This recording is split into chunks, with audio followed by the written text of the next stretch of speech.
اس تفصیلی بات میں سب سے ازواج مطہرات کے بارے میں سمجھنا ہوگا۔ ازواج مطہرات کتنی تھی؟ حضور صلی اللہ علیہ وسلم کی بیویاں کتنی تھی؟ 11 بیویاں تھیں۔ ان میں ہمیشہ 11 بیویاں ایک ساتھ نہیں تھیں، 11 تو تھی لیکن بیک وقت 9 بیویاں ہمیشہ ساتھ رہتی تھیں۔ اور بھی ہمیشہ کی کیا بات ہے، حضرت خدیجہ رضی اللہ تعالیٰ عنہ سے کتنی سال کی عمر میں شادی ہوئی؟ جس وقت حضور کی عمر 25 تھی اور حضرت خدیجہ کی عمر 40 سال تھی۔ اور حضرت خدیجہ آپ کے ساتھ کتنے سال تک رہیں؟ 53 سال تک رہیں۔ جب حضور صلی اللہ علیہ وسلم کی عمر 53 سال ہوئی تب تک حضرت خدیجہ ان کے ساتھ تھی۔ اور آپ کی عمر کتنی ہے کل؟ 63۔ 10 سال باقی رہا۔ جتنی بیویاں آئی ہیں وہ حضرت خدیجہ کے بعد آئی ہیں۔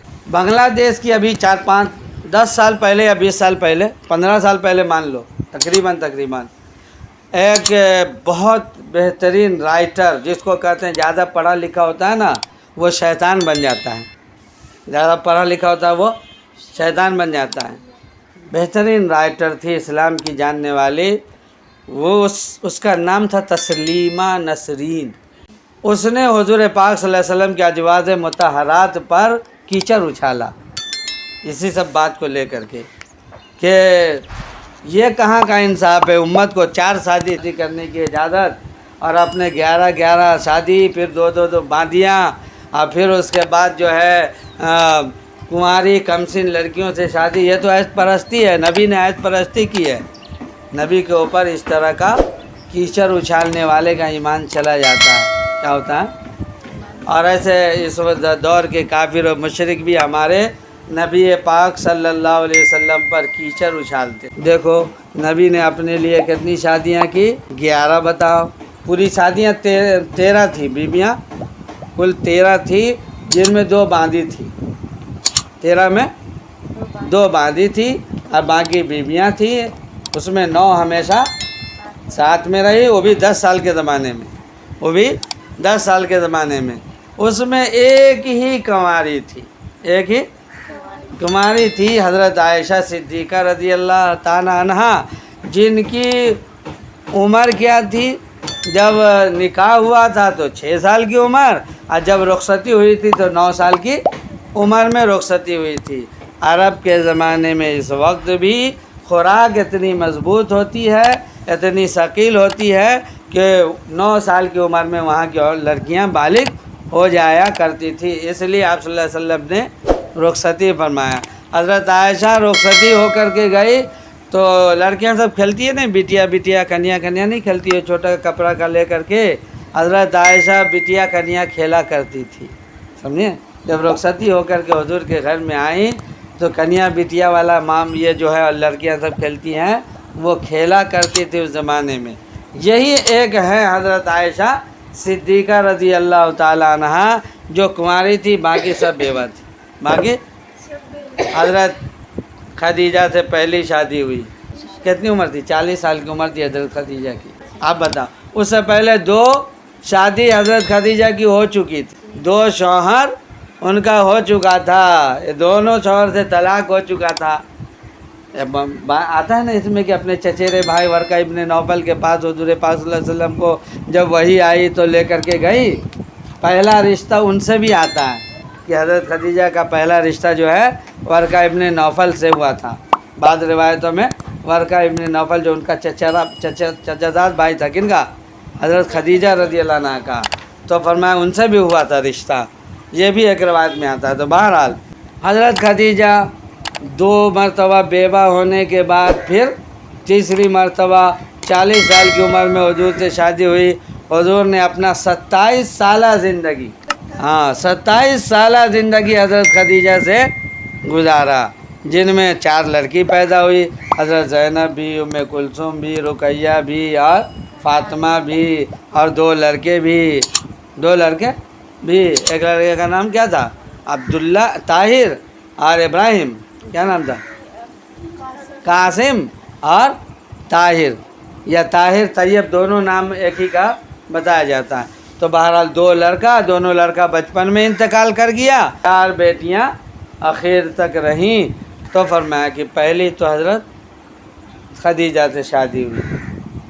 اچھا، حضور پاک صلی اللہ علیہ وسلم کی ہر شادی کسی نہ کسی حکمت سے جڑی ہوئی ہے۔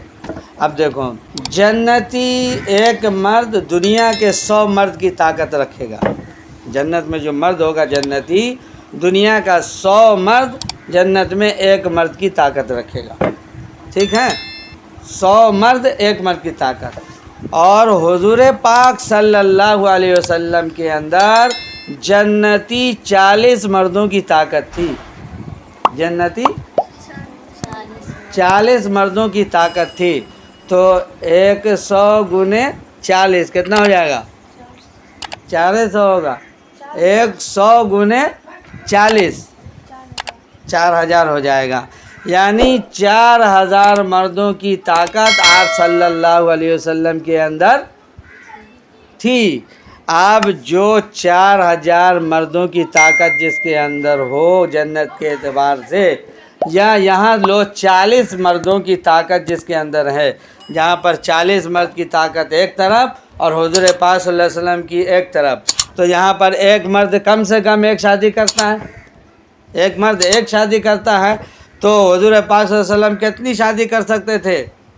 40 شادیاں کر سکتے تھے، اپنی طاقت کے اعتبار سے 40 شادیاں کر سکتے تھے، لیکن آپ نے اپنی جوانی سے لے کر 53 سال کی عمر تک 53 سال کی عمر تک ایک ہی بیوہ عورت پر گزارا، جن کے اندر 40 عورتوں سے شادی کرنے کی طاقت تھی، انہوں نے ایک عورت پر گزارا کیا۔ کتنے صبر اور تحمل والے تھے، کتنے! اب اس کو کیا کہا جا سکتا ہے؟ یہی وجہ تھی نا کہ حضور پاک صلی اللہ علیہ وسلم سے جب رکانہ پہلوان جو آیا تھا لڑنے کے لیے کہ ہم کو پچھاڑ دو گے تو تم کو نبی مان لیں گے اور تمہارا کلمہ پڑھ لیں گے، تو حضور پاک صلی اللہ علیہ وسلم نے کہا ٹھیک ہے مقابلہ کر لو، اور 3 مرتبہ اس نے مقابلہ کیا رکانہ پہلوان نے، اور تینوں مرتبہ ہار گیا حضور پاک صلی اللہ علیہ وسلم سے۔ جو ایک مرتبہ میں جو ہے 10 آدمی سے اکیلے لڑنے کی طاقت تھی اس کے اندر، کسی میں آتا ہے 100 آدمی سے لڑنے کی طاقت تھی اس کے اندر، تو ایسا آدمی جس سے 10 آدمی سے لڑنے کی طاقت ہو، اس کو حضور پاک صلی اللہ علیہ وسلم نے ایک مرتبہ نہیں پچھاڑا، کئی مرتبہ پچھاڑا؟ 3 مرتبہ پچھاڑ دیا، اس کے بعد وہ ایمان میں داخل ہوا۔ ایسا پہلوان، تو پھر آپ کے اندر طاقت رہی ہوگی نا، آپ کے اندر طاقت رہی ہوگی، اور پھر آپ کی جتنی شادیاں ہوئی ہیں سب حکمت سے بڑی ہوئی ہے۔ اس پہ بات رہنی چاہیے، عورتوں کے سامنے میں یہ بات آوے اور پورے عوام کے سامنے میں یہ بات آوے، تاکہ نبی کے اوپر کیچڑ اچھالنے والے کو یہ جواب دے سکے اپنا۔ تو حکمت سے کیا بھری ہوئی تھی؟ ایک شادی حضرت ام سلمہ، اس کے بعد جو ہے نا حضرت خدیجہ کے انتقال کے بعد، حضرت خدیجہ کے انتقال کے بعد حضور نے حضرت سودا سے شادی کیا۔ کس سے شادی کیا؟ حضرت سودا سے شادی کیا، اور حضرت 2 پیغام ایک ساتھ گیا تھا، ایک حضرت سودا کے پاس اور ایک حضرت عائشہ کے پاس، ایک حضرت عائشہ کے پاس۔ تو بہرحال حضرت سودا سے جو نکاح ہوا نا، تو وہ بھی 2 نکاح ان کا بھی پہلے ہو چکا تھا، ان کا بھی حضرت سودا کا بھی 2 نکاح پہلے ہو چکا تھا۔ یہ بیوہ تھی تو یہ تھوڑا سا سمجھدار تھی اس درمیان میں، تو حضرت عثمان غنی رضی اللہ عنہ کی پھوپھو نے حضور صلی اللہ علیہ وسلم کو ترغیب دیا کہ آپ شادی کیجئے، آپ کے اوپر بہت بڑا غم کا پہاڑ سے اسی سال میں آپ کے چچا کا انتقال ہوا، اسی سال میں حضرت خدیجہ کا انتقال ہوا۔ اس سال کو غم کا سال مسلمان مانتے ہیں کہ حضور پہ غم کا پہاڑ ٹوٹا تھا اس سال میں۔ تو فرمایا کہ آپ کی دلجوئی کے لیے، اور طبیعت نہیں لگ رہی تھی، دل میں اچاٹ تھا، اس لیے حضرت سودا سے شادی کرایا گیا حضور پاک صلی اللہ علیہ وسلم کا، اور آپ نے حضرت سودا سے شادی کیا۔ تو 4-5 سال تک حضرت سودا ہی پر گزارا کیا۔ پھر اس کے بعد دیکھو حکمت کہاں کہاں حکمت چھپی ہوئی حضور پاک صلی اللہ علیہ وسلم کی۔ ابو سفیان اسلام کا کٹر دشمن، ابو سفیان اسلام کا کٹر دشمن، اور ابو سفیان کی بیٹی مسلمان ہو چکی تھی ام حبیبہ رضی اللہ تعالیٰ عنہ، اپنے شوہر کے ساتھ حبشہ کا ہجرت کیا تھا، لیکن ان کے شوہر نے ایمان قبول نہیں کیا تھا، نصرانی بن گیا تھا، تو وہ اسی حالت میں مر گیا، نصرانی کی حالت میں۔ اب ایک عورت مسلمان ہو کے حبشہ گئی ہے، تو ایک تو اپنا گھر بار چھوڑ کر کے، اپنے ماں باپ کو چھوڑ کر کے حبشہ گئی ہوئی ہے، پھر اس کا شوہر بدتمیزی کر کے بے ایمانی کی حالت میں مر گیا۔ اس عورت پہ کتنا بڑا بوجھ آئے گا، اس عورت پہ کتنا بڑا بوجھ آئے گا۔ اس لیے حضور پاک صلی اللہ علیہ وسلم نے مدینہ ہی سے ام حبیبہ رضی اللہ تعالیٰ عنہ کو پیغام بھیجوایا کہ میرے سے نکاح کرنے کے لیے، حضور نے پیغام بھیجوایا کہ مجھ سے نکاح کرنے کے لیے۔ پھر حضرت ام حبیبہ رضی اللہ تعالیٰ عنہ کا نکاح ہوا نجاشی بادشاہ کے راستے سے۔ نجاشی بادشاہ نے نکاح، غائبانہ نکاح پڑھایا اور نکاح ہو گیا۔ اب دوسری بات یہاں پر دیکھو، یہاں پر دیکھو، اسلام کا کٹر دشمن کون؟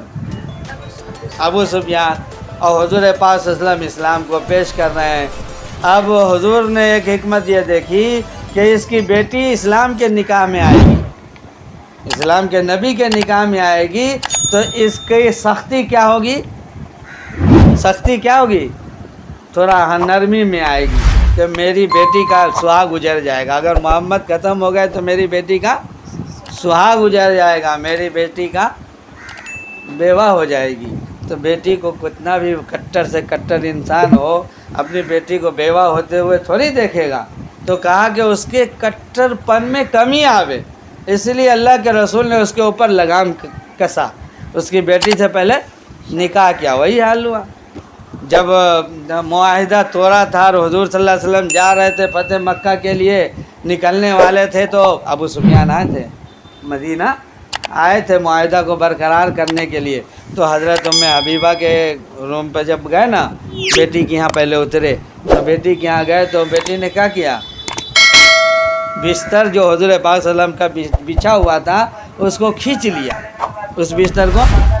ہاں، تو باپ نے کہا کہ بیٹی یہ تمہارا عمل ہم کو پسند نہیں آیا، میں اس بستر کے لائق نہیں ہوں، یا یہ بستر میرے لائق نہیں ہے، میں اس بستر کے لائق نہیں ہوں، یا یہ بستر میرے لائق نہیں ہے۔ تو حضرت ام حبیبہ نے بہت اچھا جواب دیا تھا، حالانکہ حضور نے بعد میں سمجھایا تھا۔ انہوں نے کہا کہ آپ ناپاک ہیں، یہ بستر، آپ اس بستر کے لائق نہیں ہے، حضور پاک صلی اللہ علیہ وسلم کا بستر ہے، کفر کی حالت میں آدمی ناپاک ہوتا ہے، آپ اس پہ نہیں بیٹھ سکتے، اس لیے میں نے چھین لیا، اس بستر کو ہٹا لیا۔ اب دیکھو کتنا کٹر انسان جو دشمن ہے اسلام کا، اس کی بیٹی جب نکاح میں آئی تو اس کا خود اپنا بستر تھے، بیٹی نے اپنے بستر پر بیٹھنے نہیں دیا، اتنا محبت تھا۔ تو اس نے ایک جملہ کہا تھا کہ تم بے دین ہو کر کے اپنے باپ کو بھی بھول گئی، باپ کو بھی بھول گئی۔ باپ کے بعد میں حضور پاک صلی اللہ علیہ وسلم کو اس واقعے کی خبر ہوئی تو آپ صلی اللہ علیہ وسلم نے فرمایا کہ تمہارا ماں باپ چاہے کافر ہی کیوں نہ ہو، لیکن تم ان کی ادب و احترام کیا کرو، ادب و احترام۔ ایک حکمت یہ تھی، ایک حکمت یہ تھی کہ اسلام کے اندر تھوڑا سا رسی کھنچائے گی ابو سفیان کی، ان کی لڑکی سے نکاح کیا۔